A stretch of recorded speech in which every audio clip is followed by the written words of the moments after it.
back to Torment. Let's talk to these folks over here. On it. Colo and Natalie and a dead body. Body over there. We'll get it when we... Colo, you're seeing things that aren't there again. Yes. Distracted. Disturbed. This cultist mutters a reply to a question you did not hear.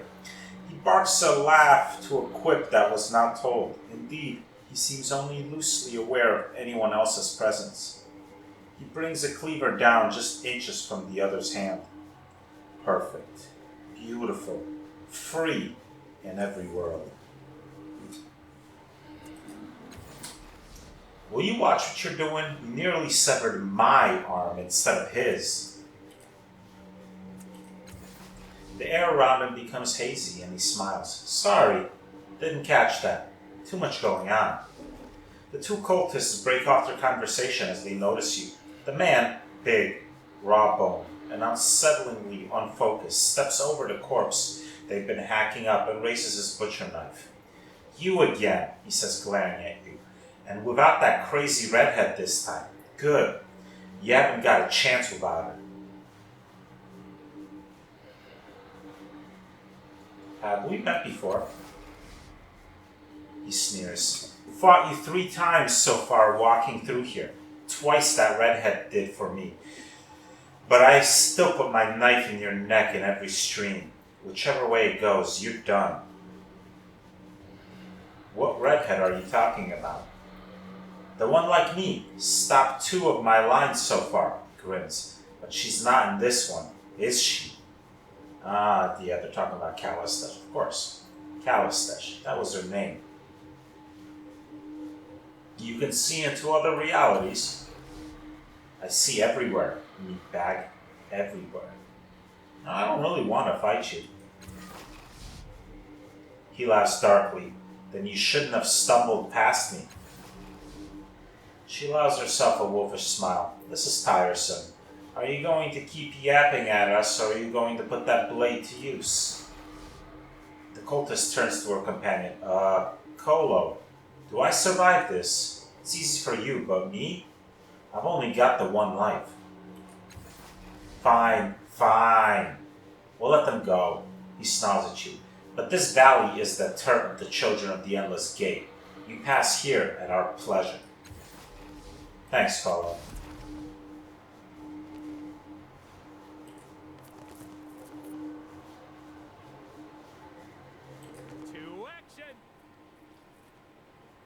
Interesting. Is that person petrified? All right. Is that a statue? This 5-meter-long black slab of basalt, or perhaps obsidian, has been smothered by age. A stone statue holds the slab at angle, lifting it to the sky, or he's lowering it. It is impossible to determine whether the incline is real or if you imagine it. At the top end, you can see a window into another reality, a portal wide enough to step through. On the other side is what looks like a harsh and angular world. Is that what the blob of 3 went through? It seems perfectly smooth. Some loving hand had polished it to a mirror gloss, though distortions beneath its surface change your appearance with every slight movement. As you lean in to examine it, your reflection appears unspeakably beautiful. A few centimeters closer, and it becomes a shrieking horror. This close, you can feel a dense psychic weight around the obelisk, as if a culture's hopes and expectations have been packed into a single solid form. The thought of meeting those expectations and ascending the incline is daunting.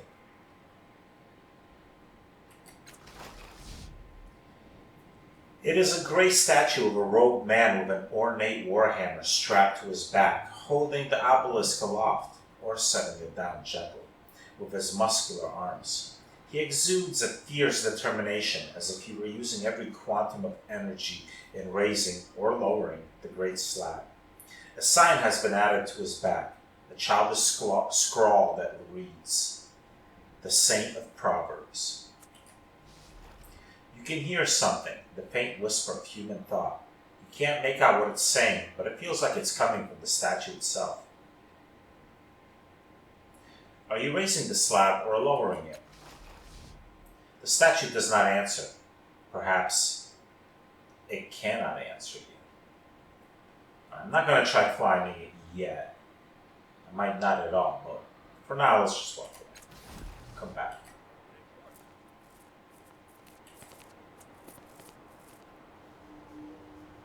Sure.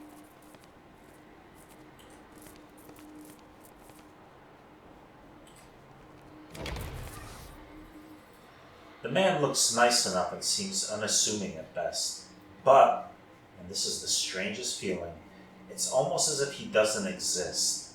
As you try to focus on him, a sense of dread builds in you. You're not afraid exactly, but you know you aren't safe. You'll want my name. It's been long since I spoke it. Let's see.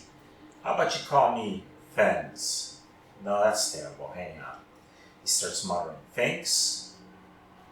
Fuens? Phoenix? Yes, that's it. Phoenix. Call me Phoenix. He steps forward and puts a hand on your shoulder. You have come here. Perhaps you obey the call with the tombs and give me what I need. I tell you, I need answers. Someone gave me a note. It said to come here and I would find my answers. I would find the truth, but I can't understand this note. His eyes burn, literally, though his face seems untouched. What use is power if I cannot understand? What is the purpose of my power if I cannot see? Ask me. I do not know. Does he know? Of course not, but perhaps his questions can lead us both to knowledge.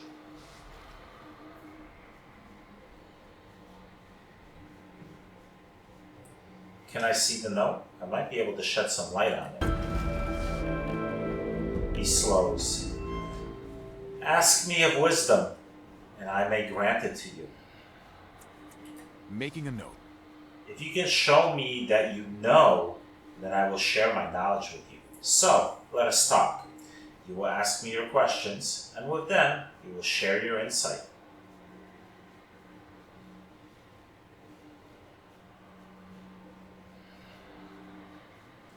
Are you from this world? He pauses, frowning. It is familiar to me, the lines, the curves, the structures, but it is like a poor sketch of the world I remember. I see its textures, its strokes, and I see the medium on which it is drawn. But I can lift the sketch and see the truth beneath it. I do not know my origins. Tell me about yourself. I have decided. My name is Phoenix. He says the name as though tasting a new wine. He holds up his hand, and for a moment you can see light fading through it. I am a seeker? Is that how one would say it? Yes, I am a seeker. It is wisdom. Wisdom I seek. He closes his eyes and starts laughing. All the things I found, his eyes snap open. The structure of the world is not as you imagine. What you see and feel is nothing more than the varied interactions of the fundamental forces that apply rules to subsequent large pieces.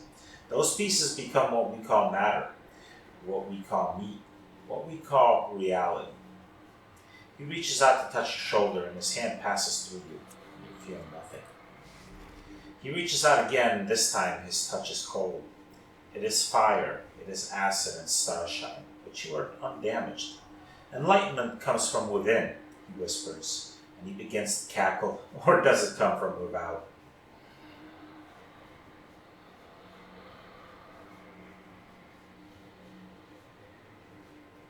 Can't it come both from within and without? It can, his eyes gleam. Find answers within. Let another show you the path. Both lead to surprising destinations, if you let them.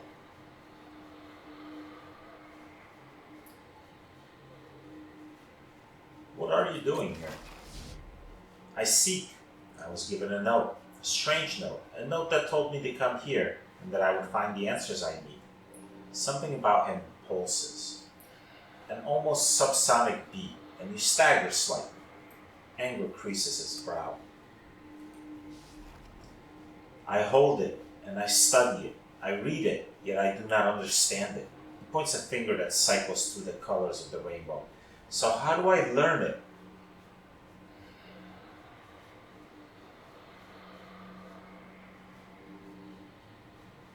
Have you studied it in different spectra? I have not considered that. He pulls a scrap of engraved synth from his pocket, and you see a rainbow of light flash across his eyes. But no, it is no use. Nothing changes. Can I see the note that you brought Making here? a note. You have the mind of a seeker, not merely an explorer. Yes, you may take the note. He passes you a piece of engraved synth. Return it if you are able to find my answer. This ragged synth square is engraved with scrawls and symbols, presumably some kind of writing, but it is mostly unfamiliar to you. Phoenix says the note told him to come to the Valley of Dead Heroes, and that he would find the answers he needs. He gave it to you because he has found no answers, but he has not so far. He hopes you will find them in this place. Although the engraved symbols are mostly incomprehensible, 4 numbers are written in the truth. 1 on each line of text. 1, 5, 3, and 5. Have you had any trouble from the cultists here? He smiles. Trouble? Not for me. They have come for me many times. They do not leave. The fact that he stands in the middle of the valley, alone and safe, supports his story. You see no sign of any struggle, however.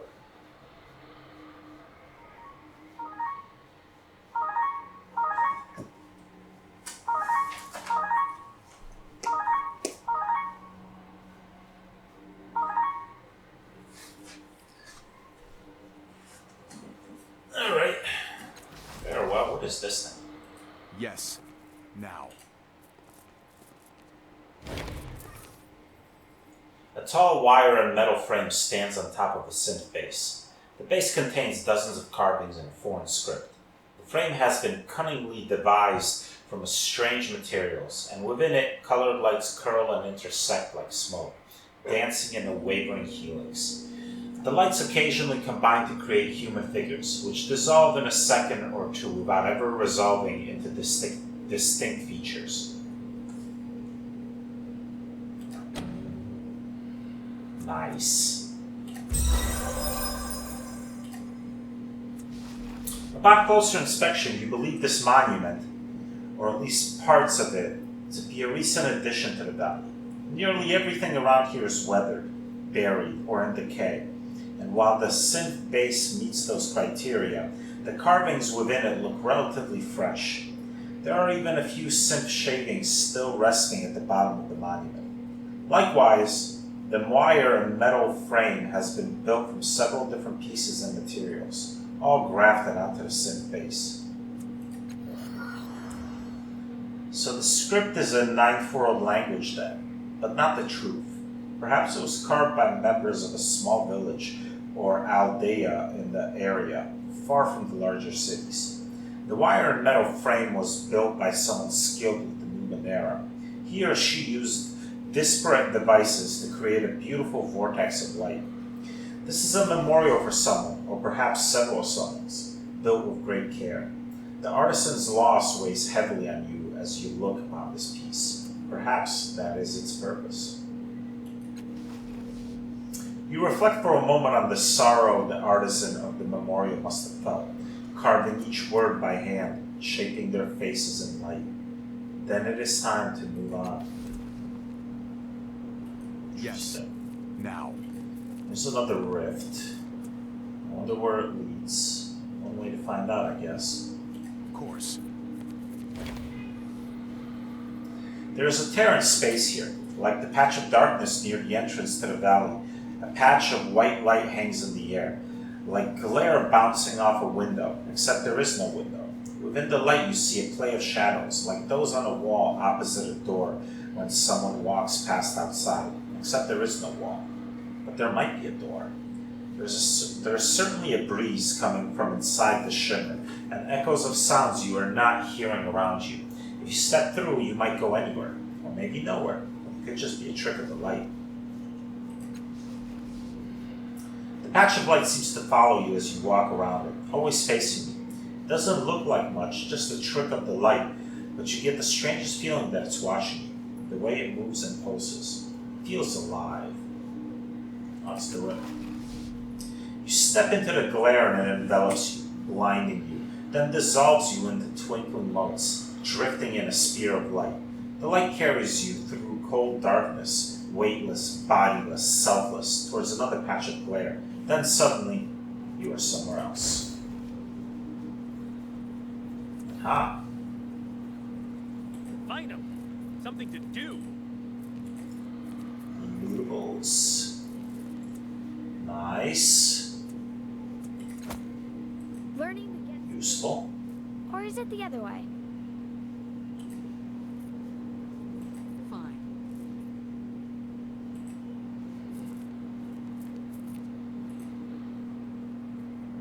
Of course.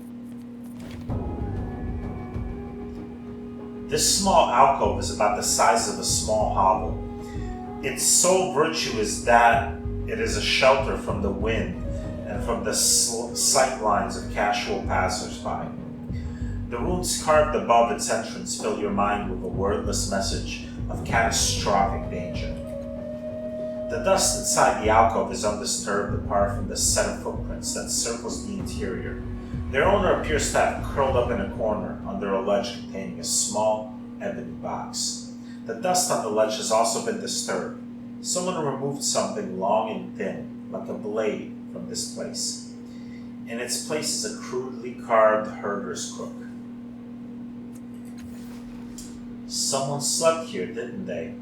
They wanted to hide, but they didn't know how to hide. She puts her hand in her pocket nervously. I hope they found someplace better to go. This doesn't feel like a place to stay. It feels like hunger. She hugs herself. Let's go. I don't like this place. Eratus cradles his forehead in his hands. He mouths the word no, then swallows, shaking his head. He seems smaller than you recall. I don't like this place. His voice is a whisper. His hands fall to his eyes and he touches them as if they are in pain. Are we leaving? I want to leave. We should not be here. We tried to stop him. Failed. Not until you tell me what's wrong. I remember this place. His voice cracks again. As it runs dry, the glow seems to evaporate before his face. There was someone else. A boy. Eratus' features softened. He was tired, scared. Not at all like me. He came to this place, and when he fell asleep there, he never woke up. The sleep buried him, and he screams. Still screams. Eratus' voice cracks again, and he swallows. I can hear it when all things are quiet. Who is that boy? Some farm boy. A herder. He chose the wrong place to sleep, the wrong time to follow his curiosity. He's frightened all the time now. He raps on his forehead with his knuckles. Who was he? Who was he? And then, I don't remember, he screams. It was a nightmare, a stupid story, and nothing heroic happened. It was a waste of time, and I don't know why I remember. He presses the heels of his trembling hands against his eyes.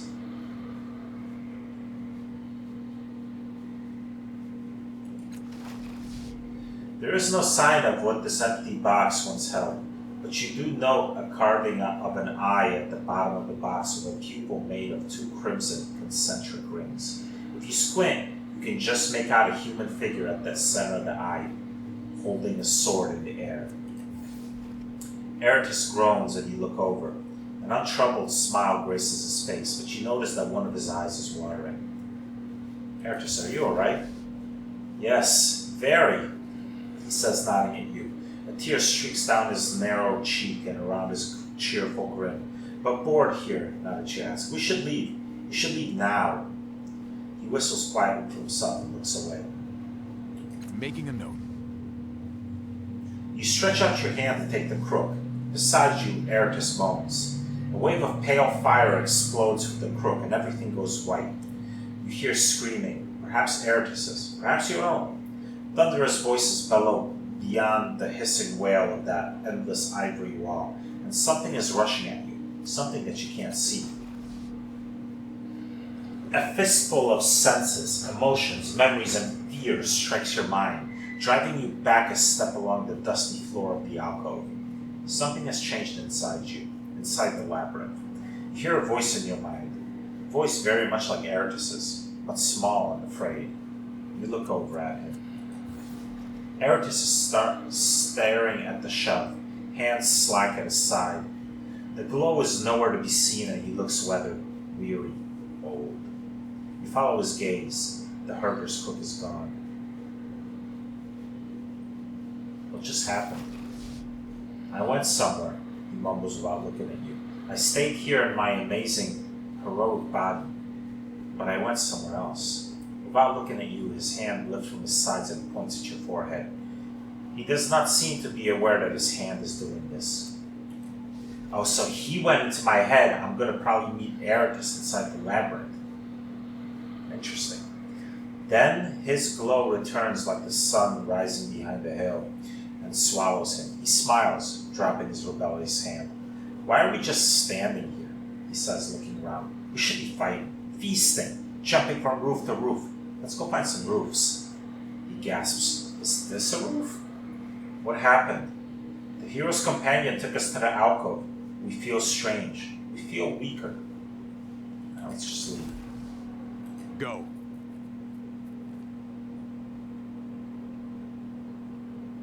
Of Tantalum. course we can help. Right on?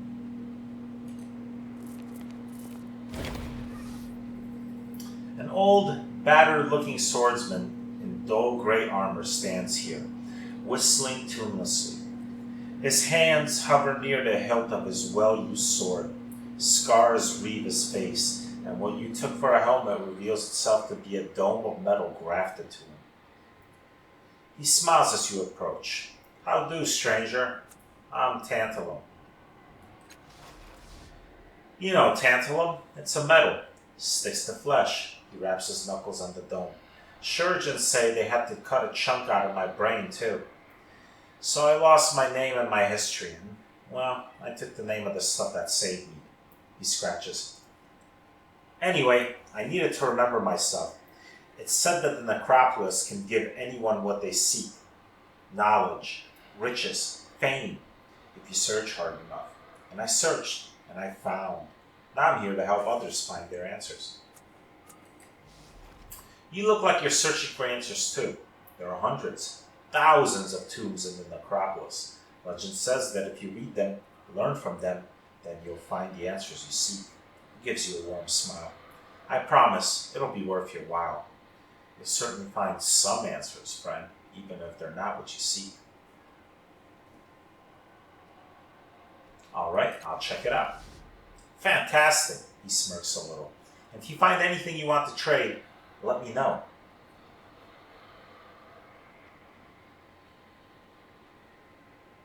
I'm looking for a specific tomb. Friend, I don't really keep track of most of the tombs. And like I may have said before, my memory isn't what it used to be. But let me guarantee this. You explore these tombs, you're bound to find what you need. Based on the bodies, I'm guessing the cultists don't bother you much. He nudges one of the corpses with his foot. They've tried a couple times. Once they even came to my tent at night and tried to cut my throat with my own blades. Idiots. My knives are made of tantalum and stuck to my flesh, and the cultists woke me. If they'd used the tools they brought, like normal murderers would, instead of being impressed by mine, I'd be dead now. As you can see, I'm not, and the situation's markedly different for them, too. What is this tantalum metal anyway? It's one of the only metals that adheres to living flesh. Rare people like me, maybe only me, can turn that property on and off with the power of a thought. It's why I've got this built-in helmet now, and and lets me control my blades. She eyes the man speculatively. This metal, do you know where I can get some? No idea, he responds cheerfully. He turns back to you. My sword, for instance. He slaps the hilt, and you see that he wears no belt to anchor the blade. His knives are likewise anchored directly to his flesh. If I want the sword, I need but think on it, and it's in my hands. Likewise for the knives. And then, and this is the part I like, when I bury them in an enemy, the blades are stuck there till I say it's time for him to go. Good thing this metal is bonded to respond only to me. If someone else could control it, why, I don't know what I'd do. He clamps his hands over the dome protecting his brain. Honestly, I'd be running away holding this on. Can always find more swords, but I've only got one brain, at least as far as I can tell. His smile's a little harder. Some folks have tried to take the stuff from me to make it work for themselves. That didn't go well for them.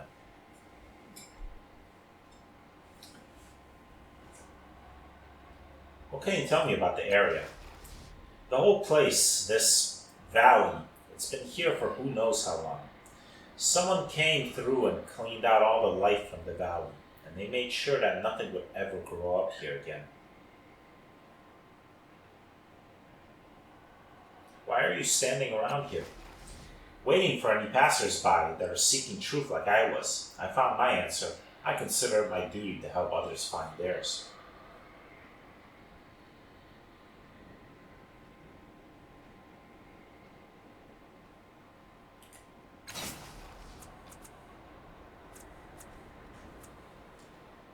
He's got a lot of stuff. Giant ass axe. Rapier. Which I already have.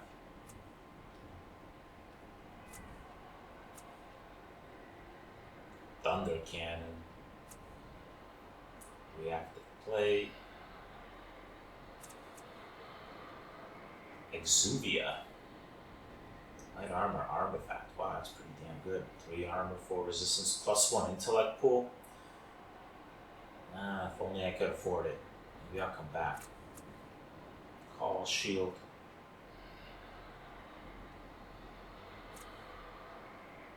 Whispers.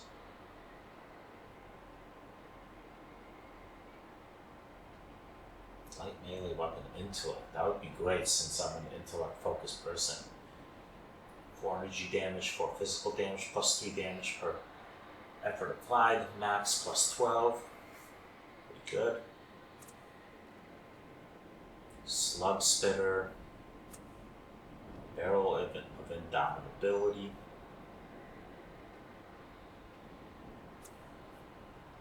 Micro Mesh, which I'm already wearing. Synth Breastplate.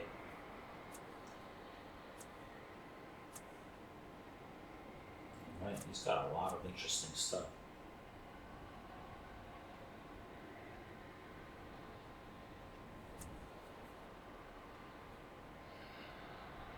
Damn. Battle axe. Okay, I'm not gonna buy anything from him right now. Actually, I might sell some of this stuff, like this buzzer, and this buzzer, and this here dagger. The rest of the stuff I'll hold on to for now. Why are you always scowling? You look like someone's about to hit you. That'd be a good way to describe most of my life, as someone about to hit me. I'm so sorry. This world is awful to everyone, I guess. I feel bad for you. Thank you, Rin. If only the world felt the same way. All right. This dusty ball is whiter than anything you've ever seen. At the merest touch, it swirls with a myriad of colors that shifts to different hues as you move your fingers. Cool. What is this? Ready. A huge crystal floats in front of you, seemingly unaffected by the wind that washes through the valley. Within, red and blue patterns lazily cycle and twist. The crystal hums softly, almost invitingly. It has become infused with tidal energy. Its colors are emblematic, and you can feel the tendrils of force that coil from it, stretching towards some distant, unknown location. The crystal swirls madly, and your mind is pulled back into memory, but not your own. This is a stranger's life. A life of torment, a lifelong torment. From his first conscious moment, he has been surrounded by monsters, a sacrifice to the unseen. A hair's thickness from consensus reality. Horrors crawl and gibber, and he must howl with them or be devoured. When at last he can open a door to the world of sanity, to escape this endless pain, he does. And he steps through into an abattoir. Robed and hooded cultists devour the dead, and they revere him for the journey he's undertaken. In their adulation, they strive to follow his path, wallowing in their own shame and agony, an endless burlesque of horror they hope will end in transcendence. He flees from them, from a darker menace inside him, but they follow inescapably, his children. No matter where he hides, they linger on the other side of the door, awaiting a new revelation, making bloody offerings of themselves. Then, one brings a different sort of offering, a dripping charnel sack that spills out a girl. Choi, the man calls her, still alive, just long enough to look at him with pleading eyes before she's gutted. For you, the man says. He flees into a hellscape, into madness, but they follow him everywhere, grinning, bloody, adoring children. I'll remember that.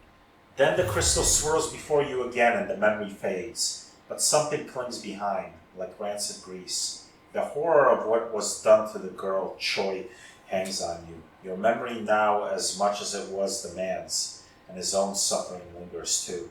The cultists who beset him seem little different from those who now haunt and harrow the valley.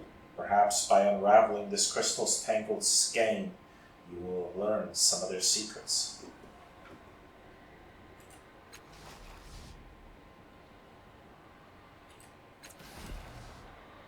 Alright. Interesting. Alright, let's leave off here and then we'll go into the tombs next time.